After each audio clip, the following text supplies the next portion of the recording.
ഞാൻ സൈക്കിൾ ഓട്ടാൻ പോകും. ആ പറ.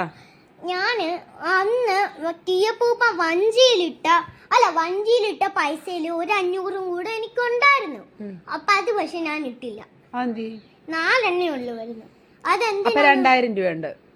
4 ഉണ്ട്, 5 ഉണ്ട്, 2500 രൂപയുണ്ട്. അപ്പഴാണെങ്കിൽ അന്നത്തിൽ ഒരെണ്ണം ഞാൻ ഇട്ടില്ല. അതുകൊണ്ട് അതെന്റെ ഇവിടെ ഉണ്ട്, ആ ടേബിളിന്റെ അടിയിൽ. എന്തിനാ ഇതൊക്കെ? അത് ഈ പൈസയൊക്കെ എന്തിനാ? ബിസിനസ് തുടങ്ങി. എന്ത് ബിസിനസ്? ബിസിനസ് തുടങ്ങാനാണ് ആ വഞ്ചിയില്? ആയിരിക്കുന്ന വഞ്ചിയിലെ പൈസ അല്ല.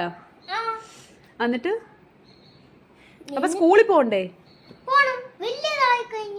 സ്കൂളിലും പോണപ്പോ വലുതായിട്ട് ബിസിനസ് തുടങ്ങാൻ വേണ്ടിട്ട് ഇപ്പളെ സേവ് ചെയ്യുവാണോ? മിടുക്കനാണല്ലോ. അമ്മ തരുന്ന പൈസ എല്ലാം ഞാനാണെങ്കിൽ ടീച്ചറിന്റെ കൈ കൊടുക്കും. അതെന്തിനാ?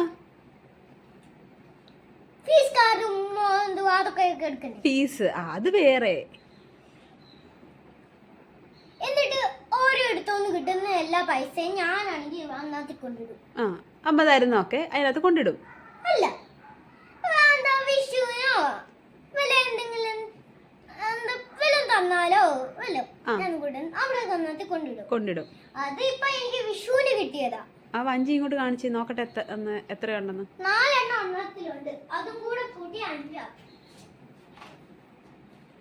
ഇതും കൂടി ഇട്ടേരാ. ഇന്നത്തെ ഒരുപാട് പൈസ ഉണ്ടല്ലോ, നല്ല വെയിറ്റ് ഉണ്ടല്ലോ. വേണ്ട, അത് മാറ്റി വെച്ചതല്ലേ? വേണ്ട, എനിക്ക് ഇത് ഒത്തിരി ദിവസമായിട്ട് മാറ്റി വെച്ച പൈസയല്ലേ ഈ 500? എന്തിനാ അതിന്റെ അടി വെച്ചേ? ഈ സത്യത്തിൽ ആരുടെയാ ഇത്? ആണോ? വിഷ്കൈനീട്ടമായിരുന്നില്ലേ? ഓക്കെ. ഇതായിട്ട് ജോലിക്ക് പോകണ്ടേ?